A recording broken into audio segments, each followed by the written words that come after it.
여러분, 여러분과 함께 말씀을 나누는 것이 얼마만인지 모르겠습니다. 3주 만인데요. 저는 지난 2주간 너무 행복한 시간을 보냈습니다.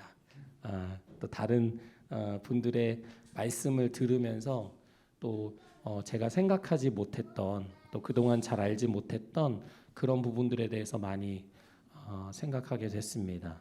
지난주에는 저희가 멀리 파주까지 가서 함께 연합 예배를 드렸는데요. 어떻게 보면 오랜 시간 잊고 지냈고 또 코로나로 인해서 더욱더 그 어떤 해외로의 이동이 어려운 시기에 다시 선교에 대한, 또 한국이 아닌 다른 나라에 대해서 다시 한번 생각하고 기도할 수 있는 시간을 가지게 된 것 같아서 굉장히 의미가 있는 시간이 아니었나 싶습니다. 그래서 이렇게 2주가 지나서 벌써 3주째인데, 그렇다고 여러분 우리의 흐름을 잊어버리시면 안 됩니다. 지난 시간에 그 이삭과 리브가가 만나서 결혼을 하게 되는 그 첫 만남에 대해서 우리가 함께 말씀을 나눴는데요. 오늘은 그에 이어서 그 이삭이 또 다른 아들을 낳습니다. 그 이름이 이제 두 아들이 소개될 텐데 오늘 그 말씀을 함께 살펴보도록 하겠습니다. 여러분, 우리가 가장 많은 시간을 아브라함이라는 그 인물과 그를 통해 역사하시는 하나님에 대해서 우리가 나눴습니다. 근데 그 아브라함의 아들이 누구죠? 이삭. 자, 그래서 이삭에 대해서 우리가 지난주 한번 나눴는데요. 성경을 읽다 보니까요, 이삭의 내용이 많이 나오질 않아요. 그래서 아마 오늘까지 하면은 또 다음 주까지 나누면 이삭의 내용이 마무리되지 않을까 싶습니다. 여러분, 아브라함이 이제 나이가 많아 가지고요, 생애를 마감하게 됐어요. 이 세상을 떠나게 된 거죠. 근데 아브라함이 아내가 누구죠? 아브라함의 아내 사라, 또 하갈, 또 오늘 나오는데요. 이름이 뭐냐면 그두라입니다. 그두라. 그 이름이 중요한 것은 아니지만 아브라함은요, 참 결혼을 많이 했어요. 그래서 또 그두라를 통해서 많은 자녀들을 낳게 됩니다. 아브라함의 자녀들이 점점 많아지게 됐어요. 근데 이제 아브라함이 세상을 떠나게 됩니다. 여러분, 아브라함은 거부였잖아요. 하나님께서 많은 재물의 복도 주셨거든요. 그런데 이제 할아버지가 돼서 세상을 떠나게 되니까 그가 가진 재산은 누구의 차지가 될까요? 누구의 몫이 될까요? 이삭의 몫이 될까요? 다른 아들은요? 다른 아들들도 어떻게 좀 받을 수 있을까요? 오늘 그 아브라함이 어떻게 하냐면 전 재산을 선교사님 말씀대로 이삭에게 다 줍니다. 그러면 다른 아들들의 마음이 어떨까? 불편하죠. 벌써 불편하신 일 있으세요? 그런 비슷한 일을 경험하신 거 아니죠? 불편합니다. 굉장히 불편합니다. 막 화가 나고 막 배도 아프고 막 그럴 거예요. 그래서 아브라함이 어떻게 하냐면 이 첩들에게서 얻은 아들들에게도요, 어느 정도 충분하게 줍니다. 그런데 문제는 뭐냐면 아브라함이 이 세상을 떠난 후에 혹시 그 아들들이 해코지해가지고 이삭의 재물을 뺏을 수도 있잖아요. 그러니까 어떻게 하냐면 그 아들들을요, 다 동쪽으로 멀리 보내버려요. 그리고 이삭과 떨어져서 살게 합니다. 여러분, 언뜻 보면 이 아브라함이 이삭을 편애하는 것처럼 보일 수 있어요. 왜 이삭한테만 다 주고 다른 아들은 조금 주지? 여러분, 그렇지 않아요? 이거 공평해요? 불공평해요? 불공평해요. 자, 그런데 이삭은 조금 독특한 아들이었어요. 어떤 아들이었죠? 이삭은 잘생겼나요? 아니, 힘이 센가요? 아니, 공부를 잘해요? 이삭이 왜 특별한 아들이죠? 약속한 아들. 오늘 이쪽에서 나오네요. 답이 원래 이쪽에서 여기가 아니라 요즘 공부하시는지 이쪽에서 나오네요. 오늘 여기가 조용하네요. 저희 우등생 반인데 여기가 이삭은 하나님께서 약속하신 아브라함에게 약속하신 그 복이 있었잖아요. 너와 너의 자손을 통해 모든 민족이 복을 받을 것이다. 근데 그 약속을 이어받을 아들이었어요. 이삭은. 그래서 이스마엘이 먼저 태어났음에도 불구하고 이 아브라함은 이삭을 어떻게든 지켜내는 겁니다. 그래서 이삭이 다른 사람들로 인해서 다른 형제들로 인해서 공격받고 생명의 위협이 있어서는 안 되는 거예요. 왜? 이삭은 하나님의 약속을 이어가야 되기 때문에 그렇습니다. 아브라함이 세상을 떠나는 그 마지막 순간까지 하나님의 약속을 기억하면서 살았다는 걸로 볼 수 있겠죠. 여러분, 아브라함이 몇 살을 살았을까요? 맞춰보세요. 100살, 200살, 300살, 500살. 몇 살을 살았을까? 500살. 근데 이제는 그렇게 오래 못 살아. 그래서 175해, 175살까지 살았다라고 성경은 얘기합니다. 여러분, 이렇게 아브라함의 시대가 마무리됩니다.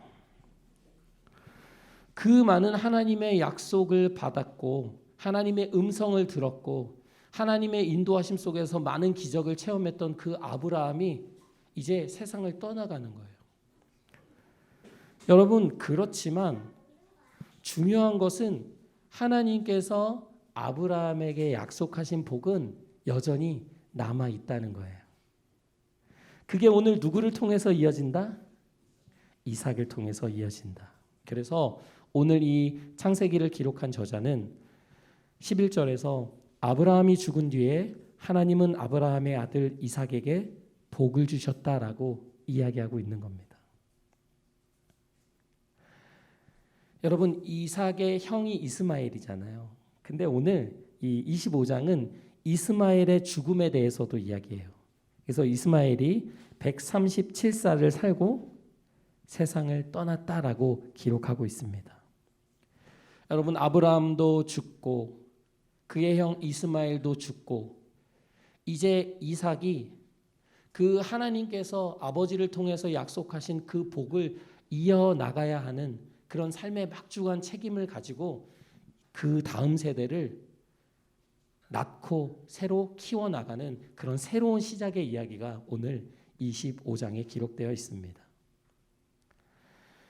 여러분, 그런데요, 이삭이 아브라함을 닮았을까 안 닮았을까? 안 닮았어요? 여러분은 여러분의 아버지 아빠를 닮았나요? 아들들? 여기 아들들이 많은데요. 아들들은 아빠를 닮았나요? 엄마를 닮았나요? 아빠 닮았어요? 외모가? 성격도 비슷하고 외모도 비슷하고. 엄마는 안 닮았어요? 저기 둘째는 엄마 닮았죠? 네, 맞아요. 둘째는 엄마, 첫째는 아빠. 자, 여기는 아빠 닮았나요? 네, 제가 봐도 안 닮았어요. 저를 전혀 안 닮았어요. 성격도 안 닮고 외모도 안 닮고. 이삭은 어땠을까요? 이삭은 닮았을까? 안 닮았을까? 닮았다고 하는데요. 이삭은 굉장히 아브라함의 무엇을 닮냐면요, 삶을 닮았습니다. 여러분, 그 아브라함의 아내 사라가 태가 열리지 않았잖아요. 자녀가 생기지 않았잖아요. 근데 오늘 어떻게 기록하고 있냐면 이삭은 리브가가 임신하지 못함으로 주님께 아이를 달라고 기도했다, 이렇게 나옵니다. 근데 이삭이 그 한 나이 40살, 한 지금의 제 나이 정도의 결혼을 하거든요. 그런데 그 리브가가 이제 자녀를 베게 돼요. 근데 그때가 한 20년이 지났어요. 그러니까 20년간 어떻게 보면 하나님 앞에 기도하면서 자녀를 기다렸던 것 같습니다. 그런데 또 하나님께서 이게 응답해 주시면 또 제대로 해 주시잖아요. 그래서 여러분, 너무 쉽게 그 하나님 앞에 뭘 구하지 마세요. 농담인데요. 하나님 너무 세게 해주세요. 그래서 좋은 남편을 만나게 해주세요, 이렇게 기도했다가 저 같은 남편을 만난 분도 계십니다. 이런 개그가 잘 이해가 안 되시네요. 주여, 예, 개그였어요. 제 자랑이 아니고. 여러분, 자녀를 달라고 기도했더니 리브가가요 쌍둥이를 뵙니다. 그런데 신기하게 이 둘이 뱃속에서 싸워요. 한 명만 뱃속에 들어있어도, 한 아이만 뱃속에 들어있어도 되게 힘들거든요. 근데 두 아이가 있는 겁니다. 근데 거기서 끝나지 않고 둘이 싸웁니다. 치고받고 싸워요. 엄마가 얼마나 힘들까? 너무 괴로운 거예요. 그런데 이때 리브가가 너무 답답해서 하나님 앞에 나가서 하나님 앞에 물어봤어요. 주님, 이거 어떻게 제가 견디죠? 너무 힘듭니다. 제 배 안에서 아이들이 다툽니다. 이렇게 주님 앞에 이야기합니다. 그때 주님께서 오늘 우리가 함께 나눈 말씀, 이 말씀을 들려주시는 거예요. 두 민족이 너의 뱃속에 들어있다. 그런데 한 백성이 다른 백성보다 강할 것이다. 문제는 뭐냐면 형이 동생을 섬길 거다. 여러분, 지금 형이 더 잘 살 것이다라고 얘기하는 거예요? 아니면 동생이 더 잘 살 거라고 얘기하는 거예요? 동생이죠. 동생이죠. 여기 동생 계십니까? 여기 뭐 막내, 둘째. 여기 좀 있어요. 예. 너무 실망하지 마세요. 막 형들한테 치여가지고 막 그런 거 있잖아요. 아니면 언니한테 치여서 막 그런 거 있잖아요. 걱정하지 마세요. 오늘은 동생들이 승리한 이야기입니다. 근데 여기 외아들도 좀 계세요. 외동들도 계신데 외동들은 좀 오늘의 내용과는 무관할 수 있어요.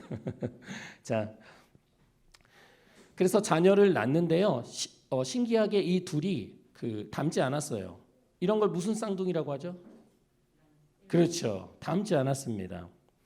형은요 나왔는데 살결이 붉어요. 빨간색이에요. 이게 무슨 뜻일까? 살이 붉으스름해요. 애가 어떻다는 얘기예요? 태열이 있어요. 맞습니다. 태열이 있는 거죠. 너무 얘가 열정이 있다 보니까 태열이 있고요. 그리고 이게 되게 재밌는데 온몸이 털이 많았대요. 아니 뭐 태아가 털이 많은 건 참 신기한데 아이가 막 털이 많은 거예요. 그러니까 누가 봐도 이 아이가 어떤 아이가 될지가 보이는 거죠. 그런데 동생이 나오는데요. 동생이 어떻게 나오냐면 보통 이 첫째 나오고 둘째가 따라 나오잖아요. 근데 어떻게 나왔냐면 손으로 형의 발꿈치를 잡았어요. 이렇게 잡고 이렇게 같이 나오는 거예요. 여러분 그러면 누가 형이에요? 에서가 형이죠. 어쨌든 먼저 나왔으니까 이제 먼저 나왔는데 뒤에서 이렇게 발꿈치를 잡고 나왔다는 거예요. 이 동생은 어떤 사람일까? 이 어떤 느낌이에요? 아까 형은 막 되게 열정적이고 힘도 세고 뭔가 막 털이 많다는 거 막 그런 느낌이잖아요. 근데 동생은 발꿈치를 잡고 나왔대.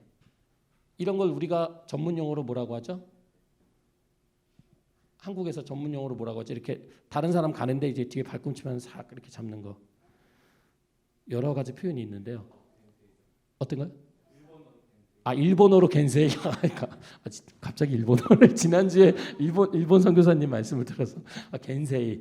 겐세이는 약간 막아야 되죠. 맞아요. 겐세이도 될 수 있고요. 또 약간 숟가락 얹는 거죠. 형 나가는데 그냥 따라 나가는 거죠. 그리고 약간 뭐라 그러지 또 빨대 꽂는다고 그러나요? 약간 이제 그런 표현들이에요. 어떻게 보면 굉장히 야갔어요. 뭔가 얻고 싶은데 그거는 못하겠고 이렇게 형의 발목을 잡는 거죠. 실제로 이 에서의 이름에는 이 털이 많다라는 뜻이 포함되어 있습니다. 또 이 에서가 별명이 있는데요. 붉은이라는 뜻을 나타내는 에돔이라는 별명을 가지고 있죠. 근데 야곱의 이름은 실제로는 이 뒤꿈치, 발 뒤꿈치, 움켜잡다 이런 뜻이 있습니다. 그런데 실제로 이 단어를 이제 더 길게 풀어보면 이게 좀 줄임말처럼 비슷하게 들리는데요.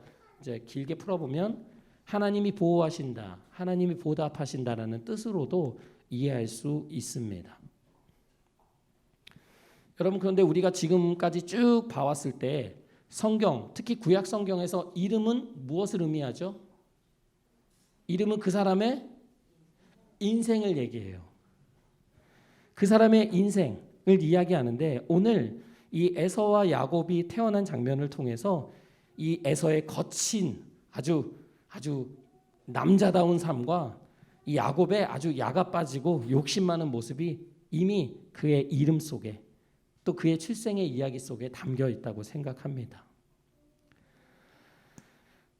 여러분 오늘의 이 저희가 함께 나누는 말씀을 보면서 제 안에 조금 해결되지 않고 정리되지 않는 질문이 하나가 들었어요.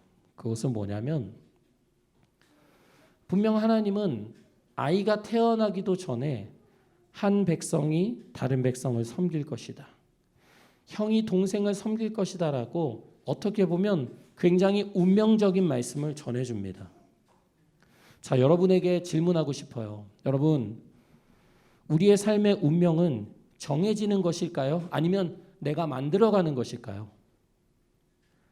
내 인생은 이렇게 누구를 섬기거나 아니면 누구에게 섬김을 받도록 정해져 있는 걸까? 아니면 내가 하기 나름인가? 여러분 어떻게 생각하세요? 내가 하기 나름이다. 굉장히 개척적으로 사시는 분이셔가지고. 자, 다른 분들은 어떠세요? 내가 아무리 노력해도 하나님이 이렇게 정해놓으면 나는 어쩔 수 없어. 난 할 수 없어라고 생각하는 분도 계신가요? 두 개가 섞여 있어요? 시험 때 그렇게 하면 틀려요. 이것도 다 맞아요. 두 가지가 섞여 있다고 볼 수 있죠. 정답이 있는 것은 아니니까요. 그런데 어쨌든 이 야곱의 삶이 형에게 섬김을 받을 것이다라는 이것은 그건 어떻게 보면은 자연스럽게 얻어진 것은 아니에요. 왜냐하면 야곱은 첫째가 아니고 몇째예요? 둘째잖아요. 그러면 그 당시에는 이제 첫째에게 모든 권리가 가는데 야곱은 형의 섬김을 받을 만한 어떤 태생적으로 얻어진 어떤 권리가 없어요. 또 그렇다고 해서 야곱이 뛰어난 능력이 있어서 형보다 잘나서 형이 동생 야곱을 섬기게 되는 것도 성경을 보면 아니라는 것이 분명하게 나타납니다. 어찌 보면 야곱의 삶이 오늘 하나님 말씀하신 것처럼 형의 섬김을 받을 것이다라는 이 내용 안에 조금 더 들어가 보면 하나님의 주권, 하나님께서 우리의 삶을 사용하시는 그 방법, 그 과정이 무엇인가에 대해서 우리가 생각해 봐야 됩니다.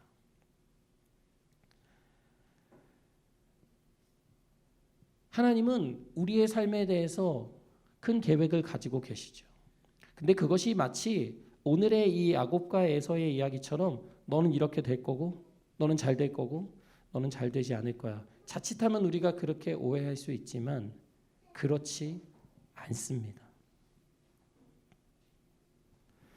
그렇지만 거꾸로 뒤집어서 그러면 내가 내 삶을 잘 살아가고 잘 가꾸면 나는 성공적인 삶을 살아갈 거야 라고 생각하는 것조차도 옳지 않습니다. 결국 어떻게 보면 치우 형제가 이야기한 것처럼 이것도 아니고 저것도 아닌 거죠. 여러분 우리가 이러한 사실을 모를 때에 자칫하면 뭔가를 얻기 위해서 끊임없이 괴로워하고 고통스러운 삶을 살게 될지도 모릅니다.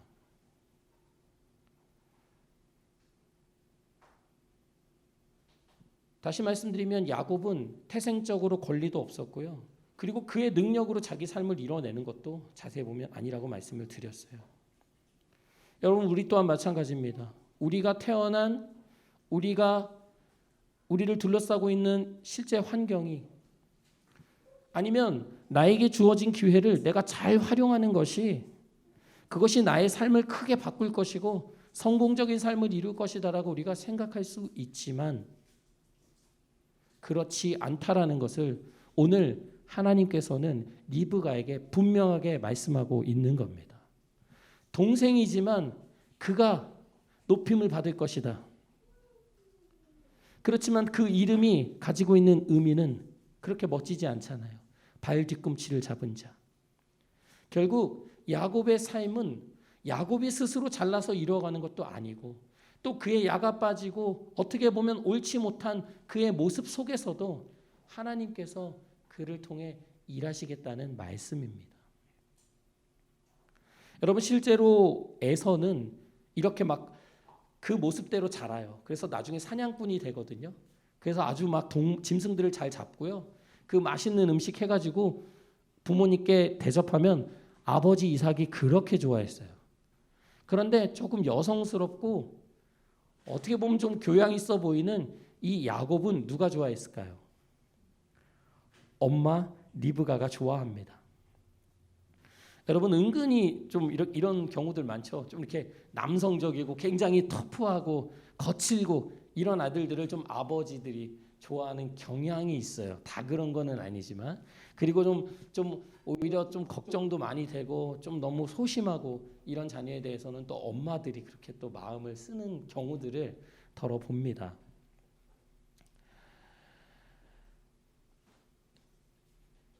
형이 어느 날은 밖에 있다가 들어왔어요. 그런데 집에 들어왔는데 야곱이 맛있게 아주 죽을 막 끓이고 있었거든요.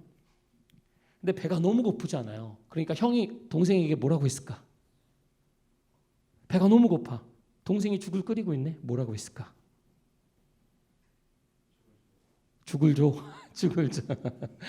맞아요. 아, 나 너무 배고프거든. 야, 그거 빨리 줘. 나 배고파 죽겠다 그러거든요. 여러분 이거 그렇게 성경에 기록될 만한 얘기가 아니에요. 배가 고파서 죽 좀 줘 동생에게 얘기했어. 그럼 동생은 어떻게 하면 돼요? 죽을 그냥 주면 돼요.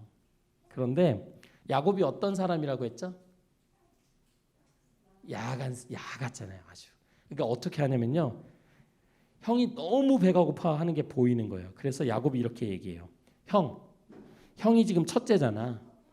첫째면 모든 것을 상속받는 맏아들의 권리를 가지고 있는데 그거를 나에게 팔아.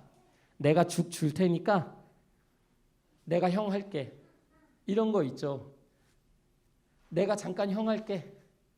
잠깐 동생의 역할을 해줘. 그러면 내가 맛있는 거 줄게. 자, 에서가 어떻게 했을까요? 여러분이라면 어떻게 할 것 같아요? 싫어. 그러고 그냥 가버릴까? 배가 고파 죽겠는데? 형인 게 중요해? 아니면 당장 맛있는 거 먹는 게 중요해? 뭐가 중요해요, 여러분? 당장 내 배를 채우는 게 중요해? 아니면은 뭐 맏아들의 권리, 뭔지도 모르는 그 맏아들의 권리를 가지고 있는 게 중요해? 저라면 어떻게 할까요? 저랑 먹습니다. 저 어릴 때요, 동생들이 뭐 형 해봐, 뭐 이거 줄게 그러면 저 같으면 했을 것 같아요. 저는 그럴 것 같아요. 그런데 오늘 에서도 똑같이 그렇게 행동합니다. 야, 형의 권리가 뭐가 그렇게 대단해? 그게 뭐라고? 야, 너 가져. 야곱이요, 얼마나 야갔으면 각서 쓰라고 맹세해 지금.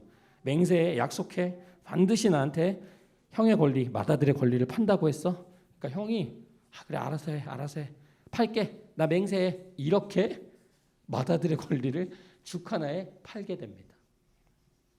근데 여러분 실제로 이 죽이 어떤 죽이었을까요? 우리가 전복죽, 야채죽, 뭐 팥죽 뭐 다 있는데 무슨 죽이었을까?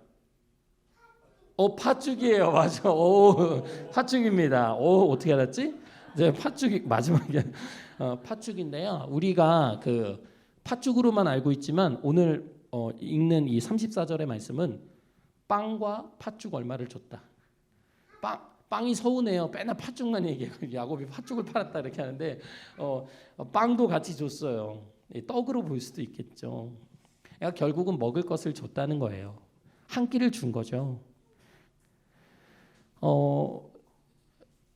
이 장자 첫째의 권리 명분이라는 것이 뭐였냐면요. 당시에는 지금하고 달라요. 지금 첫째들 좋아요, 안 좋아요? 형 되니까 좋아요, 안 좋아요? 동생이 좋아, 형이 좋아 지금?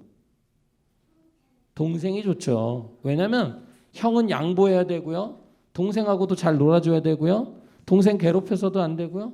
형한테는 그렇게 엄마들이 요구하는 게 많아 안 많아? 형들 힘들어 안 힘들어? 힘들지. 형으로 사는 건 힘들어. 그렇다고 엄마가 형을 더 사랑해줘? 아니야. 그렇죠. 엄마는 똑같이 사랑해요. 형 동생을. 그런데 동생을 더 사랑하는 것처럼 보이기도 하죠. 동생이 어리니까. 자, 그런데요. 당시에는요. 형이 된다는 건 뭐냐면 아빠가 돌아가시면 몇 인분을 받는다? 2인분을 받아요. 이게 무슨 얘기냐면 형제가 2명이잖아요. 2명이면 2인분이니까 동생한테 돌아가는 건 없다는 거예요. 근데 3명이면요. 나눠가지고 셋째는 조금을 받아요. 아니면 둘째는 좀 받지만 2인분을 가져갑니다. 10명이잖아요. 그럼 거기서 또 2인분 가져가고 나머지 형제들이 나눠 갖는 거죠. 그러니까 무조건 2인분이에요. 근데 지금 형제가 2명밖에 없잖아요. 그러면 맏아들의 권리를 가져간다는 건 결국 다 가져간다는 얘기입니다. 에서가 당연히 이 야곱의 이 말을 맏아들의 권리를 파는 걸 진지하게 생각했을까요? 안 했죠. 그러니까 에서가 그렇게 잘못한 것 같지만 제가 볼 때는 무슨 뭐 죽을 죄를 진 건 아니에요. 배가 고픈데 그럴 수도 있잖아요. 잠깐 그래 너가 형 해 할 수 있잖아요. 그런데 성경은 어떻게 이야기하냐면 에서는 이와 같이 맏아들의 권리를 가볍게 여겼다라고 얘기합니다. 이게 무슨 얘기냐면 단순히 그 빵과 팥죽을 한번 이제 먹고 그냥 맏아들의 권리를 잠시 동생에게 빌려줬다는 얘기가 아니라 에서는 어쩌면 살아가면서 그의 인생 속에서 하나님께서 그 할아버지 아브라함으로부터 내려오는 그 하나님의 복, 하나님께서 주신 그 복, 또 그 아버지 이삭에게 전해져 내려오고 있는 그 복에 대해서, 그 복의 약속에 대해서 중요하게 여기지 않는 삶을 살았다는 것으로 볼 수 있는 거예요. 단순히 한 번의 실수를 이야기하는 것은 분명 아닐 거라고 저는 생각합니다. 그러니까 그의 삶의 중심의 가치가 맏아들로서 또 그 자손을 이어가는데 중심적인 역할을 하는 사람으로서 또 하나님의 말씀을 따라 살아가는 사람으로서 그 삶을 중요하게 여기지 않았다는 거죠. 여러분 에서의 말을 보세요. 맏아들의 권리가 뭐 그리 대단하냐 이렇게 얘기하잖아요. 에서의 말 속에 믿음도 없고 아주 그냥 본능적이고 충동적인 것, 당장 눈앞에 보이는 것에 이끌려 살아가는 그 하나님의 복, 어떻게 보면 보이지는 않지만 분명히 그곳에 있는 그 하나님의 약속과 복에 대해서 또 그 자리를 이어나가는 것에 대해서 굉장히 소홀히 여기는 그 삶의 태도를 볼 수 있는 거예요. 결국은 이런 거예요. 하나님의 뜻을 따라 살아가는 것이 무슨 의미가 있냐? 그것이 나한테 무슨 이득이 있냐? 내가 왜 그렇게 살아야 되냐? 어쩌면 이런 마음의 태도가 이 말 속에 담겨 있을 수도 있다고 봅니다.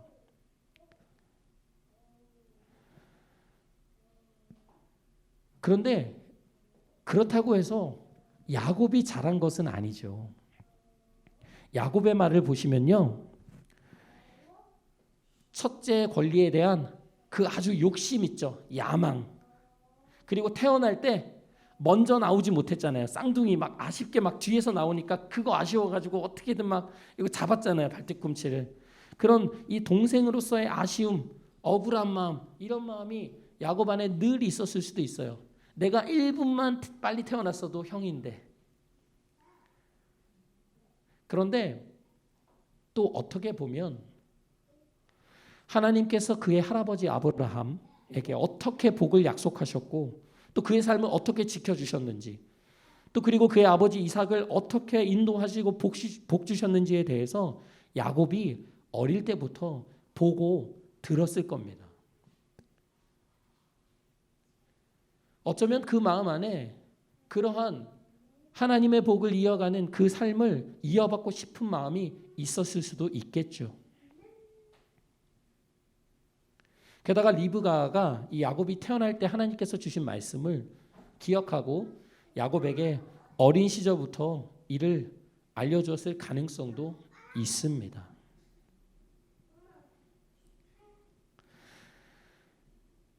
성경의 저자가 조금은 이제 치우치게 글을 쓰는 듯해 보입니다. 에서를 굉장히 탐욕적이고 아주 그 소중한 장자의 권리를 무시하는 저급한 사람으로 묘사하고요. 에서에게 이게 빵과 팥죽을 이렇게 어떻게 보면 그냥 내어주지 않은 이 야곱에 대해서는 조금 더 좀 미화시켜서 좀 아름답게 좋은 모습으로 표현하는 듯한 인상도 조금은 보여요. 그러나 분명한 건 이 자신의 권리가 아니잖아요. 자신이 맏아들이 아닌데도 불구하고 그 형을 속여가지고 그 권리를 얻어낸 이 형의 약점을 이용한 이 야곱의 모습은 결코 옳은 모습이 아닙니다. 결국 에서도 야곱도 하나님 앞에 올바른 삶의 태도를 보이지 않았다는 이야기예요.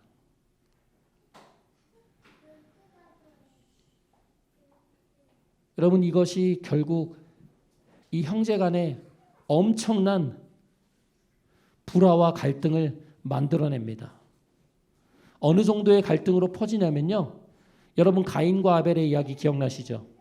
가인이 동생 아벨을 어떻게 했죠? 죽였잖아요.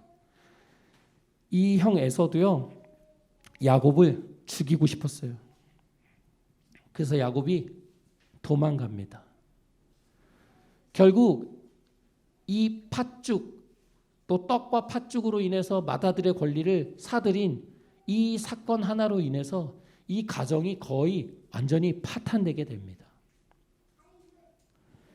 그런데 아이러니한 것은 무엇이냐면 누가 봐도 에서도 그렇고 야곱도 그렇고 배울 점이 하나도 없잖아요.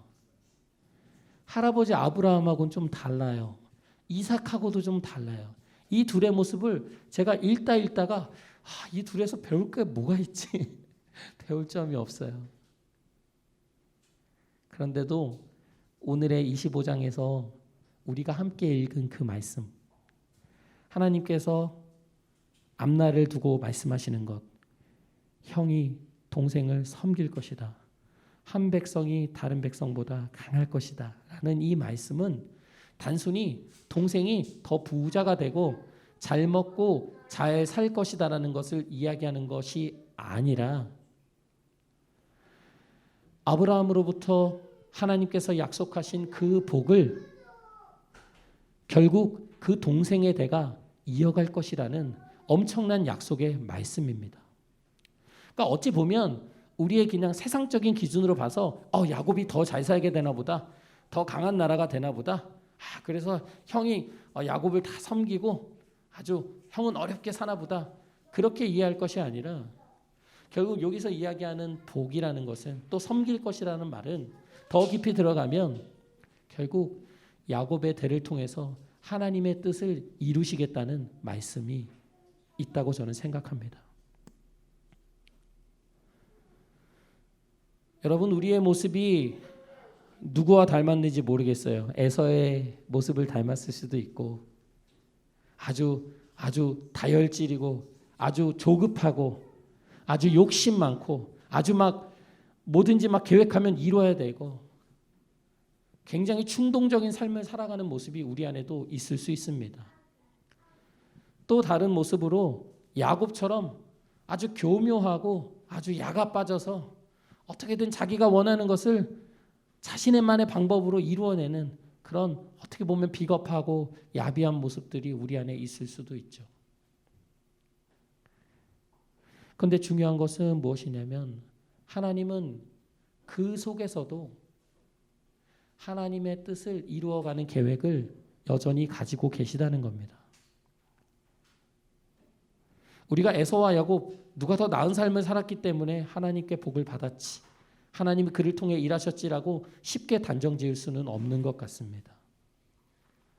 어쩌면 하나님의 은혜가 에서와 같고 야곱과 같은 우리에게도 동일하게 있는 것은 아닌가 생각을 해보게 됩니다. 여러분, 저는 이렇게 이야기 침례교회를 이렇게 5개월 함께 여러분과 시간을 보내면서 또 이곳 장소에 온 지 이제 1년이 조금 안 돼 가는데요. 그 시간들만 돌이켜 보더라도 하나님 앞에 부족하고 또 어리숙한 모습으로 살아갔을 때가 너무나 많았던 것 같아요. 어떻게 이런 나의 환경 또 나의 삶을 통해서 하나님께서 선한 일을 이루실 수 있지? 하나님께서 어떻게 하나님의 역사를 이뤄내실 수 있지? 라는 생각이 들 정도로 부족한 모습이 너무나 많습니다. 제 인생을 더 돌이켜보면 후회되는 시간들이 훨씬 더 많겠죠. 하나님 앞에 부끄러운 모습도 많겠죠. 그런데 이렇게 정말 이 짧은 시간을만을 돌이켜 보더라도 하나님의 은혜가 너무나 크다는 것을 다시 한번 생각하게 됩니다. 나는 나의 삶이, 또 우리는 우리의 삶이 어떤 방향으로 어떻게 흘러갈지 잘 모르지만 하나님은 오늘 리브가에게 야곱의 삶에 대해서 약속하셨던 것처럼 저는 동일하게 이 동일한 약속이 우리의 삶에도 있다고 생각합니다. 다른 사람이 우리를 섬기고 우리가 높아지는 삶을 산다는 것이 아니라 하나님의 약속과 복을 우리의 연약함에도 불구하고 하나님께서 이루어내시겠다는 그 약속의 말씀이 오늘 우리 한 사람 한 사람 마음 안에 더욱더 깊이 심겨지기를 원합니다. 여러분 너무 자책하지 마세요. 그리고 너무 자신의 모습에 너무 몰두하지 마세요. 자신을 돌아보고 성찰하는 것은 중요한 것이지만 하나님은 우리를 끊임없이 훈련시키고 계십니다. 우리 아직 완전하지도 않고 완벽하지도 않습니다. 그렇지만 하나님은 어떻게든 우리의 삶을 통해서 하나님께서 영광 받으시고 하나님께서 기뻐하시기 위해서 우리의 삶을 다듬어가고 계시다는 것 여러분이 항상 기억하셨으면 좋겠습니다. 우리 이 시간 함께 기도하시겠습니다.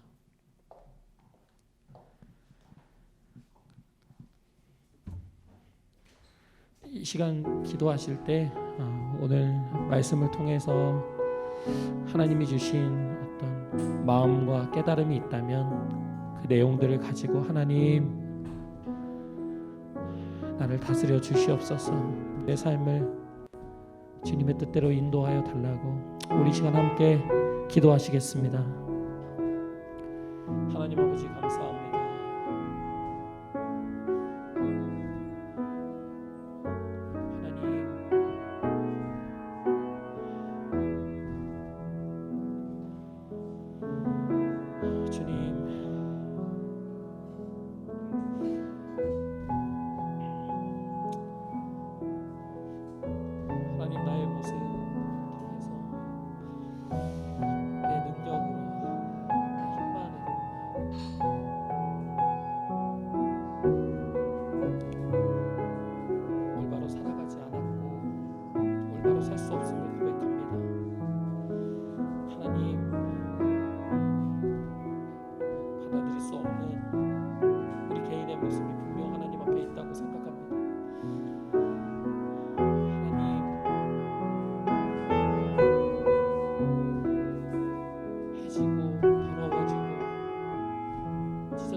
나가시는 하나님 그 손길을 기억하는 우리들 될 수 있도록 하나님 인도하여 주시옵소서.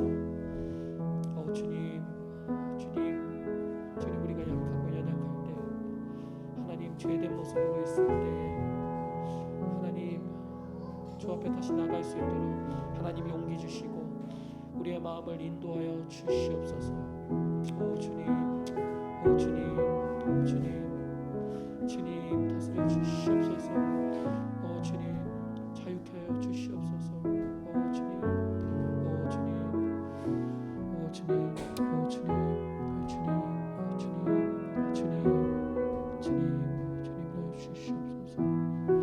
주님 하나님 다스려 주시옵소서.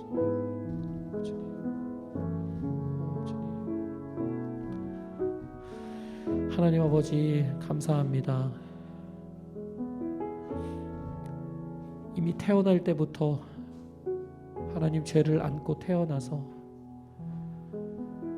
지금까지 살아오면서 수없이 하나님 앞에 옳지 못한 모습으로 하나님의 마음을 아프게 하고 나와 또 나의 가족들과 함께한 많은 사람들에게 상처를 주었던 시간들 주님 그 숱한 시간들을 주님 앞에 회개하고 주님 앞에 올려드립니다.